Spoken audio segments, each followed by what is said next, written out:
ദൈവനാമത്തിന് മഹത്വം ഉണ്ടാകുമാറാകട്ടെ. ഇന്നുവരെ ജീവിപ്പാൻ ദൈവം തന്ന ഉപകാരങ്ങളെ ഓർത്ത് സ്തോത്രം ചെയ്യാം. ഞാൻ കുര്യൻ എം ചാക്കോ. ജീവിതം അനായാസേന മുന്നോട്ട് പോകുവാനാണ് എല്ലാവരും ആഗ്രഹിക്കുന്നത്. അത് അത്ര എളുപ്പമല്ല. തിരകളടങ്ങിയ സമുദ്രത്തിലേക്ക് വള്ളം ഇറക്കുവാനാണ് ഏവർക്കും താല്പര്യം. പക്ഷേ തിരകളില്ലാത്ത സമയം നന്നേ കുറവാണ്. ഒന്നിനു പിറകെ ഒന്നായി തിരകൾ വന്നുകൊണ്ടിരിക്കും. തിരകളുടെ മുകളിലൂടെ വഞ്ചിയിറക്കി ശീലിച്ചവർക്ക് മാത്രമേ മീൻ കോരുവാൻ കഴിയൂ. പരീക്ഷയോടുകൂടെ പോക്കുവഴിയും ഉണ്ടാക്കും എന്ന് കൊരിന്ത്യർക്ക് എഴുതിയ 1 ലേഖനം 10:13 വായിക്കുന്ന പ്രകാരം പ്രതിസന്ധികളിലൂടെ കടന്നു പോകുന്നവർക്ക് ആ സാഹചര്യത്തെ മറികടക്കുവാൻ ആവശ്യമായ ശക്തിയും ധൈര്യവും ഉയരത്തിൽ നിന്ന് ചൊരിയാറുണ്ട്. ഇബ്രായ ലേഖനം 4:16 വായിക്കുന്നത് ഇപ്രകാരമാണ്: കരുണ ലഭിപ്പാനും തക്ക സമയത്തുള്ള ആ സഹായത്തിന് ആവശ്യമായിരിക്കുന്ന കൃപ പ്രാപിപ്പാനുമായി നാം ധൈര്യത്തോടെ കൃപാസനത്തിനടുത്ത് ചെല്ലുക. ഈ സത്യം മനസ്സിലാക്കാതെ പരിഭ്രാന്തചിത്തരായി തീരുന്നവരുടെ കണ്ണിൽ ഇരുട്ട് കയറുന്നതുകൊണ്ട് ഒരുക്കിയിട്ടുള്ള പോംവഴികൾ കാണാൻ കഴിയുന്നില്ല.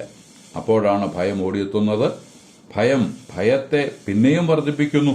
തന്മൂലം ഭയാചകിതരായി തളർന്നു പോകുന്നു. ജീവിതത്തിൽ ഉണ്ടാകാനിടയുള്ള അപകടങ്ങളെക്കുറിച്ചും അത്യാഹിതങ്ങളെക്കുറിച്ചും എപ്പോഴും ഓർത്ത് പരവശരാകുന്നവരാണ് പലരും.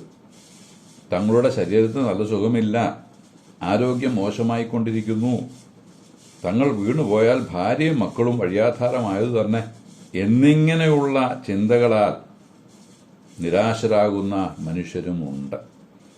ഓരോ ദിവസവും രാവിലെ ഉണർന്ന് ദിനപത്രങ്ങളിലൂടെയും മറ്റ് വാർത്താ മാധ്യമങ്ങളിലൂടെയും ഉള്ള ഞെട്ടിക്കുന്നതും കരളലിയിപ്പിക്കുന്നതുമായ വാർത്തകൾ അറിഞ്ഞ് ഭയം വർദ്ധിച്ച് പുറത്തേക്ക് ഇറങ്ങുവാൻ മടിക്കുന്നവരും ഇല്ലാതില്ല. ഇങ്ങനെ ചടഞ്ഞുകൂടുന്ന ജനത്തെ മുന്നിൽ കണ്ട് മുൻ Indian president Abdul Kalam sir പറഞ്ഞത് ഇപ്രകാരമാണ്: നെഗറ്റീവ് ചിന്തകളെ വെടിഞ്ഞ് പോസിറ്റീവ് ചിന്തകളുള്ളവരാകുവിൻ. ഭാവിയെക്കുറിച്ച് മനോഹര സ്വപ്നങ്ങളുള്ളവരാകണം. പഴയതും ജീർണിച്ചതുമായ ചിന്താഗതികൾ മാറ്റി നല്ല നാളുകളെ മനസ്സിൽ ലാളിക്കുന്നവരാകണം. തന്റെ ജീവിതത്തിന്റെ സാക്ഷ്യം പ്രസ്താവിച്ച് അനവധി മോട്ടിവേഷൻ സ്പീച്ച് നടത്തുവാൻ കലാം സാറിന് ഇടയായിട്ടുണ്ട്. ഇന്ന് അനവധി മോട്ടിവേഷൻകാരുണ്ട്. ഒരിക്കൽ ഒരു മനോരോഗ ചികിത്സാ വിദഗ്ധന്റെ അടുക്കൽ ഒരാൾ നിരാശ നിറഞ്ഞ ജീവിതത്തിന്റെ കഥകളുമായെത്തി. അയാൾ പറഞ്ഞു: ഡോക്ടർ സാർ, എനിക്ക് ഒന്ന് മനസ്സ് തുറന്ന് ചിരിക്കുവാൻ കഴിഞ്ഞെങ്കിൽ എന്ന് ആശിക്കുകയാണ്. പലവിധ സംഘർഷങ്ങൾ നിറഞ്ഞതാണ് എൻ്റെ ജീവിതം. ഞാൻ ആത്മാർത്ഥമായി ചിരിച്ചിട്ട് നാളുകളായി. എന്നെ ഒന്ന് സഹായിക്കണം ഡോക്ടർ.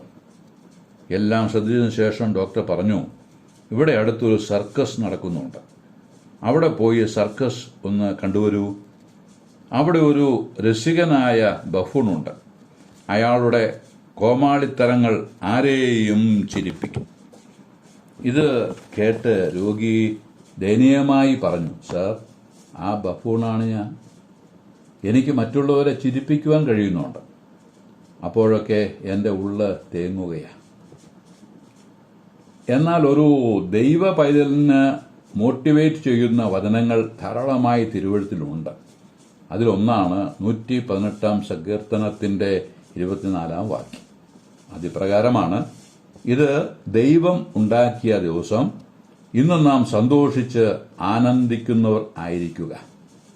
ഓരോ ദിവസവും പ്രഭാതത്തിൽ ഉണർന്ന് ഈ പോസിറ്റീവ് എനർജിയോടുകൂടി ദിവസം ആരംഭിച്ചാൽ മഹാനായ KV സൈമൺ സാർ പാടിയതുപോലെ നമുക്കും പാടാം: ദിനമതിൻ തുടക്കത്തിൽ മനുവേലിൻ മുഖാംബുജം ദരിശിച്ച നരനൊരു ദുരിതവും വരികില്ല. ദരിശിച്ച നരനൊരു ദുരിതവും വരികില്ല. മനമതി തെളിവിനോ ിടും സമാധാനം ദിവസത്തിനോടുവോളം ഭരിച്ചിടും മനസ്സിനെ. ദിവസത്തിനോടുവോളം ഭരിച്ചിടും മനസ്സിനെ. സങ്കീർത്തനം 118 22, 23 വേദഭാഗങ്ങൾ പുതിയ നിയമ തിരുവെഴുത്തിൽ ഉദ്ധരിച്ചുകൊണ്ട് ആത്മീയമായ വീടുപണിയും അതിന്റെ മൂലക്കല്ലും ഇസ്രായേൽ ജനത്തിന് മാത്രമല്ല നമുക്കും ഭാവിയിലേക്കുള്ളവർക്കും പ്രത്യാശിക്കുവാൻ കഴിയുന്ന വചനങ്ങളാണ് എന്ന് വെളിപ്പെടുത്തിയിരിക്കുന്നു. മത്തായി സുവിശേഷം 21:33 മുതൽ 45 വരെയുള്ള ഭാഗത്ത് യഹൂദന്മാർ കാണിച്ച ഭോഷത്വം വെളിപ്പെടുത്തിയിട്ടുണ്ട്. അതുമൂലം അവർക്ക് ഭവിച്ചതും അവിടെ വായിക്കാം. മുന്തിരിത്തോട്ടത്തിന്റെ ഉടയവൻ വന്ന് ആകാത്തവരെ പുറത്താക്കി തക്ക സമയത്ത് അനുഭവം കൊടുക്കുന്ന വേറെ കുടിയാന്മാരെ തോട്ടം ഏൽപ്പിക്കും. ഈ വചനങ്ങൾ യോഹന്നാന്റെ സുവിശേഷം 1:11-12 വചന ഭാഗത്തോട് ചേർന്ന് വരുന്നതാണ്. അവൻ സ്വന്തത്തിലേക്ക് വന്നു, സ്വന്തമായവരോ അവനെ കൈക്കൊണ്ടില്ല.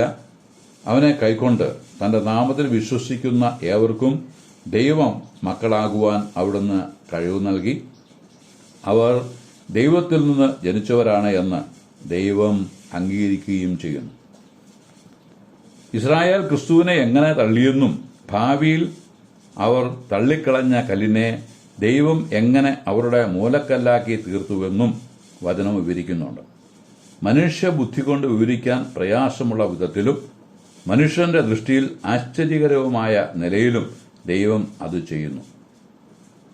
പത്രോസ് അപ്പോസ്തലൻ തന്റെ 1-ാം ലേഖനത്തിൽ 2:4 മുതൽ 7 വരെയുള്ള വാക്യങ്ങളിൽ രേഖപ്പെടുത്തിയിരിക്കുന്നത്, മനുഷ്യർ തള്ളിയതെങ്കിലും ദൈവസന്നിധിയിൽ ശ്രേഷ്ഠവും മാന്യവുമായ ജീവനുള്ള കല്ലായ അവന്റെ അടുക്കൽ വന്നിട്ട് നിങ്ങളും ജീവനുള്ള കല്ലുകൾ എന്ന പോലെ ആത്മീയ ഗ്രഹമായി യേശുക്രിസ്തു മുഖാന്തരം ദൈവത്തിന് പ്രസാദമുള്ള ആത്മീയയാഗം കഴിപ്പാൻ തക്ക വിശുദ്ധ പുരോഹിതവർഗം ആകേണ്ടതിന് പണിയപ്പെടുന്നു. വിശ്വസിക്കുന്ന നിങ്ങൾക്ക് ആ മാന്യതയുണ്ട്. വിശ്വസിക്കാത്തവർക്കോ വീട് പണിയുന്നവർ തള്ളിക്കളഞ്ഞ കല്ല് തന്നെ മൂലക്കല്ലും ഇടർച്ചക്കല്ലും തടങ്ങൽ പാറയുമായിരിക്കുന്നു എന്നും പറയുന്നു.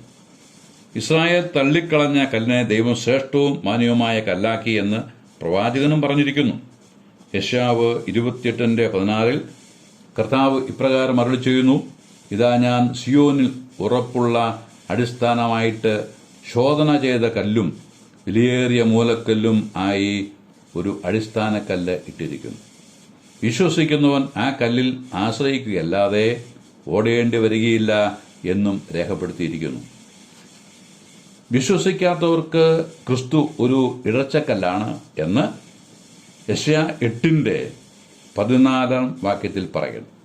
ഇടർച്ചക്കല്ല് എന്ന് വച്ചാൽ മാർഗ തടസ്സമായ കല്ല് എന്നാണ് അർത്ഥമാക്കുന്നത്. വിശ്വസിക്കുന്നവർക്ക് അവരുടെ അടിസ്ഥാന കല്ലായി ക്രിസ്തു തീരുന്നു. ഭാവിയിൽ വിശ്വസിക്കുന്ന യഹൂദ ശേഷിപ്പ് ക്രിസ്തുവിനെ തങ്ങളുടെ ആത്മീയ ഭവനത്തിന്റെ മൂലക്കല്ലായി കാണുമ്പോൾ ഇത് യഹോവയാൽ സംഭവിച്ചു, നമ്മുടെ ദൃഷ്ടിയിൽ ആശ്ചര്യമായിരിക്കുന്നുവെന്ന് അവർ ഉച്ചത്തിൽ പറയും. ദൈവസഭയുടെ അടിസ്ഥാനക്കല്ലായി ക്രിസ്തുവിനെ വാഴിച്ചിരിക്കുന്നുവെന്ന് കൊരിന്ത്യർക്ക് എഴുതിയ 1-ാം ലേഖനം 3:11 വായിക്കുന്നു. യേശു ക്രിസ്തുവിനെ സംബന്ധിക്കുന്ന ഏത് കാര്യവും ആശ്ചര്യ വിഷയം തന്നെയാണ്. ദാവീദ് രാജാവിന്റെ സിംഹാസന ആരോഹണം ഇസ്രായേലിൽ ഒരു പുതുയുഗത്തിന്റെ ആരംഭം കുറിച്ചതുപോലെ കർത്താവിന്റെ പുനരുത്ഥാനം ഒരു പുതുയുഗത്തിന്റെ പ്രാരംഭമാകുന്നു. മരണം നീങ്ങി ജയം വന്നിരിക്കുന്നു എന്ന പ്രഖ്യാപനമാണ് അവിടെയുള്ളത്. മരണഭയവും നീങ്ങി. മരണമേ വിഷമെങ്ങു നിന്റെ വിജയവുമെവിടെ എന്നേശു മരണത്തെ ജയിച്ചു തനിക്ക് സ്തുതി ഹല്ലേലൂയ എന്നേശു മരണത്തെ ജയിച്ചു തനിക്ക് സ്തുതി ഹല്ലേലൂയ.